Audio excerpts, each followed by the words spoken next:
पप्पूराम कोहली, सह आचार्य राजनीति विज्ञान, राजेश पायलट, राजकीय महाविद्यालय लालसोट। प्रिय विद्यार्थियों, आज हम लोग भारत शासन अधिनियम 1935 की प्रमुख विशेषताओं का अध्ययन करेंगे।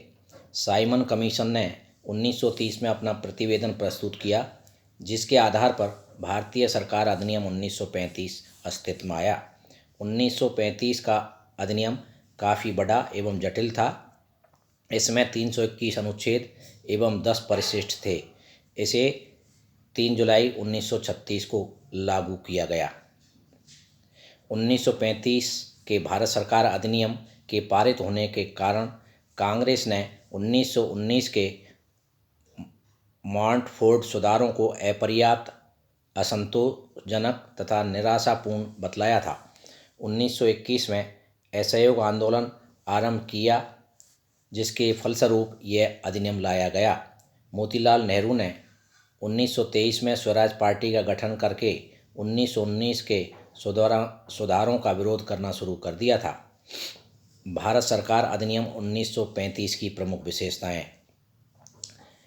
इसकी निम्नलिखित विशेषताएं हैं। नंबर 1, अखिल भारतीय संघ का प्रस्ताव। 1935 के अधिनियम में यह कहा गया है कि ब्रिटिश प्रांतों और देशी राज्यों को मिलाकर भारत में एक अखिल भारतीय संघ स्थापित किया जाए। यह संघ 11 ब्रिटिश प्रांतों और 6 चीफ कमिश्नर और देशी रियासतों से मिलकर बनना था।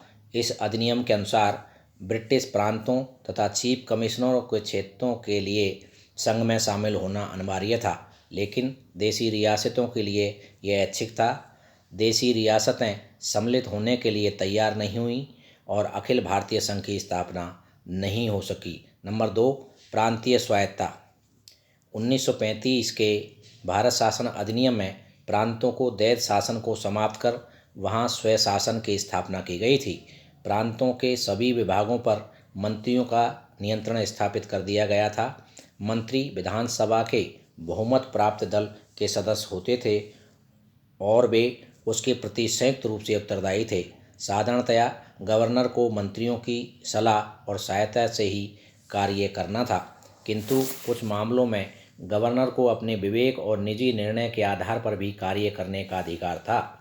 कुछ मामलों में गवर्नर को विशेष उत्तरदायित्व सौंपे गए थे। इस प्रकार अधिनियम के अनुसार यद्यपि प्रांतों को स्वायत्तता प्रदान की गई थी, लेकिन गवर्नर और गवर्नर जनरल के विवेकाधिकारों तथा विशेष उत्तरदायित्वों के माध्यम से प्रांतों के शासन में हस्तक्षेप की गुंजाइश भी रखी गई थी। नंबर 3, केंद्र में दैत्य शासन प्रणाली।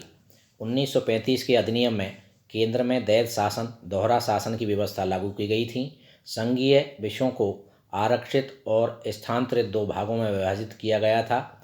आरक्षित विषयों के प्रबंधन की जिम्मेदारी गवर्नर जनरल और उसके सभासदों के हाथों में थी और स्थानांतरित विषयों की जिम्मेदारी गवर्नर जनरल और मंत्रिपरिषद को सौंपी गई थी। नंबर 4, शक्तियों का विभाजन। 1935 के अधिनियम द्वारा संघ की स्थापना की जानी थी, इसलिए इसमें केंद्र तथा प्रांतों के मध्य शक्तियों का विभाजन किया गया था।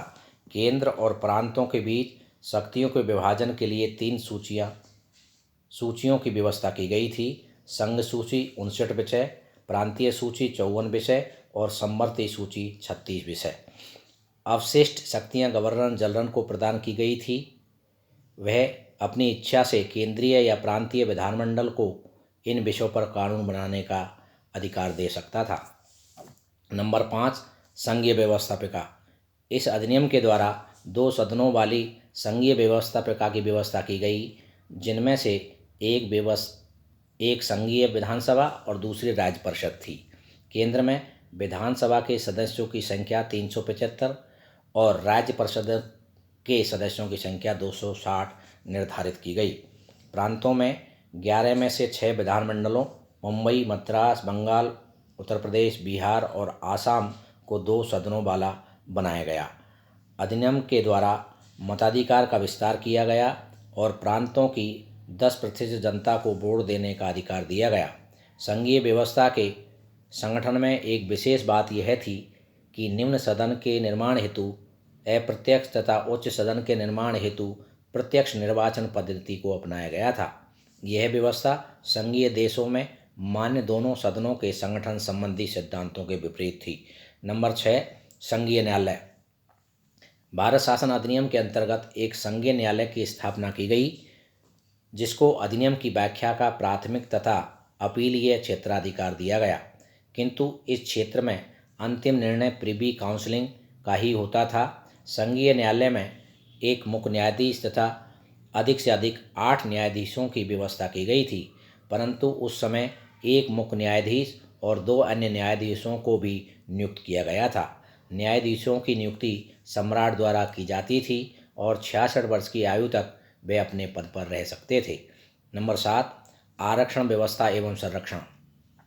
ब्रिटिश शासन का मानना था कि भारतीयों द्वारा उत्तरदायी शासन का संचालन करने में त्रुटियां की जा सकती हैं। वे अल्पसंख्यकों के हितों की रक्षा हेतु पहले से ही समुचित व्यवस्था कर लेना चाहते थे। अधिनियम द्वारा गवर्नर जनरल तथा गवर्नरों को विभिन्न परिस्थितियों में केंद्र तथा प्रांत के उत्तरदायी शासन में हस्तक्षेप करने के व्यापक अधिकार प्रदान किए गए। गवर्नर जनरल और गवर्नरों के ये विस्तृत अधिकार ही अधिनियम के संरक्षण थे। नंबर 8, भारत परिषद की समाप्ति। इस अधिनियम में भारत परिषद को समाप्त कर दिया गया और उसके स्थान पर परामर्शदाताओं की व्यवस्था की गई, जिसकी संख्या कम से कम 3 और अधिकतम 6 हो सकती थी। भारत मंत्री परामर्शदाताओं से परामर्श लेने के लिए बाध्य नहीं था और परामर्श लेने पर वह उसे अस्वीकार या स्वीकार करने के लिए स्वतंत्र था, किंतु सार्वजनिक सेवाओं के संबंध में इनके द्वारा दिए गए परामर्श को स्वीकार करना भारत सचिव भारत मंत्री के लिए आवश्यक था। भारत सचिव का नियंत्रण उन मामलों में कम कर दिया गया जिनका शासन उत्तरदायी मंत्रियों को सौंप दिया गया था। नंबर 9, ब्रिटिश संसद की सर्वोच्चता। 1935 के अधिनियम के अनुसार भारतीय शासन के संबंध में अंतिम शक्ति ब्रिटिश संसद के पास थी। संघीय व्यवस्थापिका और प्रांतीय विधानमंडलों को अधिनियम में किसी भी प्रकार का परिवर्तन करने का अधिकार नहीं था। केंद्रीय व्यवस्थापिका के दोनों सदन कुछ विशेष सीमाओं में रहते हुए अधिनियम में संशोधन की सिफारिश ब्रिटिश संसद को कर सकते थे, लेकिन संशोधन की सत्ता ब्रिटिश संसद में निहित थी। नंबर 10, बर्मा बरार अदन। इस अधिनियम के द्वारा बर्मा म्यांमार को भारत से पृथक कर दिया गया। अदन को इंग्लैंड के उपनिवेश कार्यालय के अधीन कर दिया गया तथा बरार को मध्य प्रांत का अंग बना दिया गया। ब्रिटिश प्रांतों की संख्या 11 कर दी गई। उत्तरी पश्चिमी सीमा प्रांतों को अन्य प्रांतों के समान दर्जा दिया गया। भारत सरकार अधिनियम 1935 के लागू होने के बाद बर्मा म्यांमार देश भारत से अलग हुआ था। नंबर 11, प्रस्तावना का अभाव। इस अधिनियम में कोई प्रस्तावना नहीं थी, किंतु ब्रिटिश संसद के सदस्यों द्वारा आलोचना किए जाने पर 1919 के भारत शासन अधिनियम की प्रस्तावना को ही 1935 के अधिनियम के साथ जोड़ दिया गया। ऐसा इसलिए किया गया जिससे भारतीयों को यह स्पष्ट रहे कि ब्रिटिश सरकार का अंतिम उद्देश्य भारत में औपनिवेशिक स्वराज की स्थापना करना है। नंबर 12, उच्चायुक्त का पद। इस अधिनियम में भारतीय उच्चायुक्त के पद को बनाए रखने की व्यवस्था की गई। उनकी नियुक्ति, स्थिति, शक्ति और गवर्नर जनरल के साथ उसके संबंधों में 1919 के अधिनियम में विद्यमान स्थितियों में कोई अंतर नहीं किया गया। 1935 के भारत सरकार अधिनियम की आलोचना। भारत के लगभग सभी राजनीतिक दलों ने इस एक्ट किसी न किसी रूप में निंदा की है। कांग्रेस ने तो इसे पूरी तरह से रद्द कर दिया था। मदन मोहन मालवीय के अनुसार यह अधिनियम हम पर थोपा गया है। बाहर से यह कुछ जनतंत्र या शासन व्यवस्था से मिलता जुलता है, परंतु भीतर से खोखला है। पंडित जवाहरलाल नेहरू ने इसे दास्तां का घोषणा पत्र की संज्ञा दी। उन्होंने यह भी कहा, यह अधिनियम एक ऐसी मशीन है जिसमें ब्रेक तो बहुत सुदृढ़ है, लेकिन इंजन नहीं था। मोहम्मद अली जिन्ना ने कहा, यह पूर्णतया साफ हुआ, मौलिक रूप में बुरा और पूर्ण रूपेण अस्वीकृत एक्ट है। अधिनियम में आरक्षण व संरक्षण की व्यवस्था के कारण ब्रिटिश राजनीतिज्ञ एटली ने इसे अविश्वास का प्रतीक कहा। एटली के अनुसार 1935 का विधेयक विश्वास का प्रमुख राग था। इस अधिनियम के निम्नलिखित आधारों पर आलोचना की गई है। नंबर 1, दोषपूर्ण संघ। इस अधिनियम के अनुसार केंद्र में जिस संघ की स्थापना का सुझाव दिया गया था अत्यंत दोषपूर्ण था। इस संघ में ब्रिटिश प्रांतों को मिलाना अनिवार्य था, परंतु देशी रियासतों को छोड़ दिया गया। ब्रिटिश प्रांतों और देशी रियासतों की जनसंख्या, क्षेत्रफल, महत्व एवं राजनीतिक लक्ष्यों में विषमता थी। ब्रिटिश प्रांतों में कुछ सीमा तक उत्तरदायी शासन की स्थापना हो चुकी थी और देशी रियासतों में निरंकुशता का साम्राज्य था। ऐसी दो असमान इकाइयों को संघ में मिलाना अत्यंत अनुचित था। इस प्रकार संघ व्यवस्था की क्रियान्विति ही नहीं हुई। नंबर 2, गृह मंत्रालय में परिवर्तन नाम मात्र का। नंबर 3, प्रांतीय स्वायत्तता एक भ्रम। प्रांतीय स्वशासन के आधारभूत तत्व बाहरी नियंत्रण से स्वतंत्रता और प्रांत में उत्तरदायी शासन विद्यमान नहीं थे। गवर्नर जनरल और गवर्नरों के विशेष और व्यापक उत्तरदायित्व के कारण प्रांतीय स्वायत्तता एक भ्रम बनकर रह गई थी। स्वशासन केवल भ्रम था। नंबर 4, सांप्रदायिक चुनाव प्रणाली का विस्तार। सांप्रदायिक चुनाव प्रणाली का विस्तार करके इसे आंग्ल भारतीयों, यूरोपियनों, भारतीय ईसाइयों और हरिजनों पर भी लागू कर दिया गया, जिसके फलस्वरूप भारतीय राजनीतिक वातावरण को कटुतापूर्ण बना दिया गया, जिससे भारतीय एकता नष्ट हो जाए और भारत में ब्रिटिश साम्राज्य का अस्तित्व बना रहे। मुस्लिम लीग ने इस व्यवस्था की प्रशंसा की और अपने लिए अलग राज्य की मांग रख दी।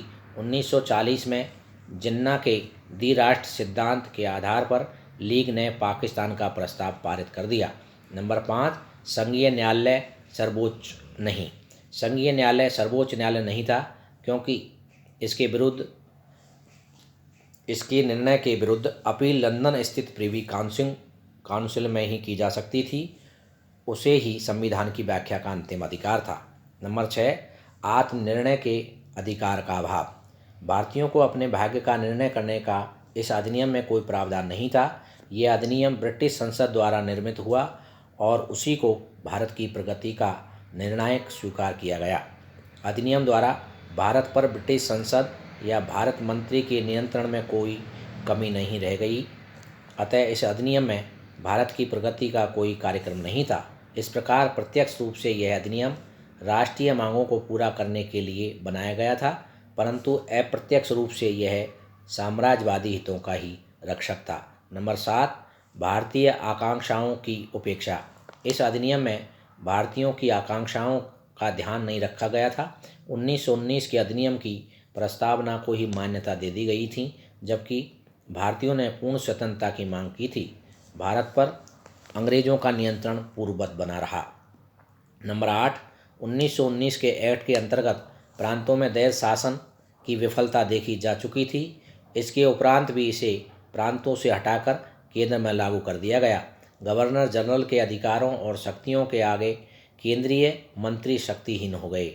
इस प्रकार औपनिवेशिक स्वराज तो दूर की बात है, यह एक्ट भारतीयों को उत्तरदायी शासन ही प्रदान नहीं कर सका। भारत सरकार अधिनियम 1935 का महत्व। भारत सरकार अधिनियम 1935 की अनेक आलोचना की गई, किंतु इससे इस अधिनियम का महत्व कम नहीं आंका जा सकता है। प्रांतीय स्वायत्तता की दृष्टि से यह अधिनियम अत्यधिक महत्वपूर्ण था। भारतीयों को प्रशासन तंत्र में प्रवेश करके हस्तक्षेप करने का अवसर प्राप्त हुआ। इस एक्ट से प्रतिनिधि शासन व्यवस्था का सूत्रपात भी हुआ। 1919 के अधिनियम की तुलना में यह निश्चय ही एक प्रगतिशील प्रयास था। नंबर 2, इस अधिनियम के कारण प्रांतों में उत्तरदायी शासन की स्थापना हुई। नंबर 3, भारत के एकीकरण का मार्ग भी इसी अधिनियम के द्वारा प्रशस्त हुआ। इस अधिनियम के द्वारा देशी रियासतों का अखिल भारतीय संघ में समावेश कराना भारत के राजनीतिक एकीकरण का प्रयास था। नंबर 4, इस अधिनियम में प्रदत्त प्रांतीय स्वायत्तता से संलग्न भारतीयों को प्राप्त राजनीतिक प्रशिक्षण, संविधान निर्माण व स्वतंत्रता के पश्चात भारतीय शासन को संचालित करने में सहायक सिद्ध हुआ। नंबर 5, स्वतंत्रता के पश्चात बनाया गया भारत का वर्तमान संविधान 1935 के अधिनियम का एक प्रमुख आधार है।